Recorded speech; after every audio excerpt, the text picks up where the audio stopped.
आजकल की भाग-दौड़ भरी जिंदगी में जहां तनाव और चिंता बहुत आम हो गए हैं, मन की शांति आखिर कहां से मिलेगी? कई बार इसके जवाब हमारे अतीत की गहराइयों में, सदियों पुराने ज्ञान में छिपे होते हैं। तो चलिए, आज इसी ज्ञान के एक सूत्र को समझने की कोशिश करते हैं। ये श्लोक भगवत गीता के पहले अध्याय से है। ये सिर्फ शब्द नहीं है, बल्कि एक बहुत ही गहरी मानवीय स्थिति का आईना है। एक ऐसी हालत जिसे हम सब ने अपनी जिंदगी में कभी ना कभी महसूस जरूर किया है।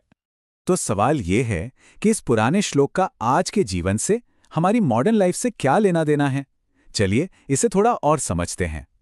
अगर बहुत ही सरल भाषा में इसका मतलब समझें तो संजय धृतराष्ट्र को बता रहे हैं कि शोक और शक से घिरकर महान योद्धा अर्जुन ने अपना धनुष बाण नीचे रख दिया और रथ पर बैठ गए। वो लड़ने की हालत में ही नहीं थे। ऐसा लगा जैसे वो एकदम फ्रीज हो गए थे, पैरालाइज्ड हो गए थे। इस हालत को कहते हैं एक्शन पैरालिसिस। ये वो अवस्था है जब आने वाले नतीजों का डर इतना ज्यादा बढ़ जाता है कि इंसान जरूरी काम भी नहीं कर पाता। ये डर कि आगे क्या होगा, अगर मैं फेल हो गया तो, ये डर हमें ठीक उसी वक्त रोक देता है जब हमें सबसे ज्यादा आगे बढ़ने की जरूरत होती है। अब जो बात सच में बहुत दिलचस्प है वो ये है कि इन शब्दों के पीछे जीवन का कौन सा सबक छिपा है।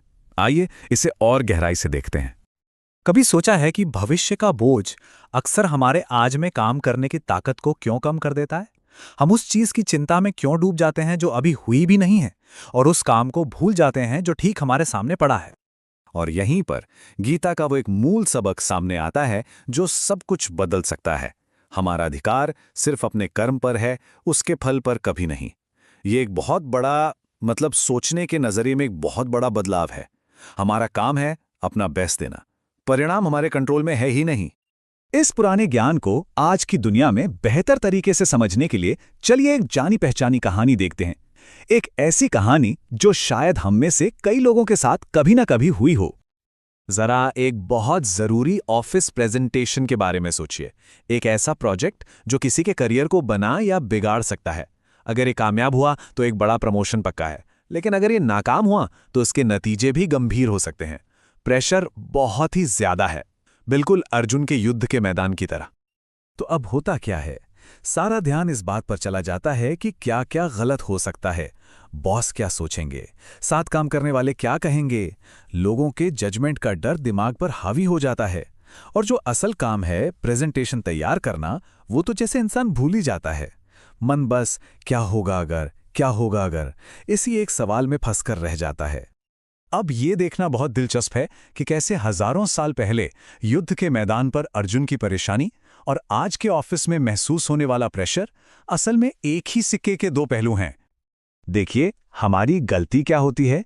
हम नतीजे पर अटक जाते हैं, जिससे चिंता और घबराहट होती है। और गीता का ज्ञान क्या है कि जब हम सिर्फ अपने काम पर, अपने एक्शन पर ध्यान देते हैं तो दिमाग में सफाई और शांति दोनों आती है। देखिए, नतीजे पर कंट्रोल करना एक वहम है। कंट्रोल सिर्फ हमारी कोशिश पर है। जब लक्ष्य डर का कारण बन जाए तो हम हार जाते हैं, लेकिन जब काम करने का प्रोसेस ही सुकून देने लगे तो हम जीत जाते हैं, फिर चाहे नतीजा कुछ भी हो। तो सवाल ये उठता है कि इस ज्ञान को अपनी जिंदगी में कैसे उतारें? मन की शांति तक पहुंचने का रास्ता क्या है? जब हम नतीजों को जाने देना सीख जाते हैं तो इसके फायदे भी बहुत साफ नजर आते हैं। सोचिए, दिमागी दबाव कम हो जाता है, हमारा फोकस अपने काम पर बढ़ जाता है क्योंकि दिमाग फालतू की चिंताओं से आज़ाद हो जाता है। और सबसे बड़ी बात, एक अंदरूनी शांति महसूस होती है। जिंदगी सच में हल्की लगने लगती है। इस बदलाव को लाने के लिए ये 3 कदम बहुत मददगार हो सकते हैं। पहला, अपने डर को मानिए। ईमानदारी से ये पहचानिए कि आप किसी खास नतीजे से बहुत ज्यादा जुड़ गए हैं। दूसरा, उस नतीजे को जाने दीजिए। सोच समझकर उस चीज को छोड़ दीजिए जिसे आप कंट्रोल नहीं कर सकते। और तीसरा, अपने काम को अपनाइए। अपनी सारी एनर्जी और ध्यान सिर्फ उस काम में लगा दीजिए जो आपके हाथ में है। और आखिर में बस ये याद रखिए, हमारा काम ही हमारा इनाम है। बाकी सब तो बस मौसम की तरह है जो आता जाता रहता है। मन की शांति काम करने में है, फल की चिंता में नहीं।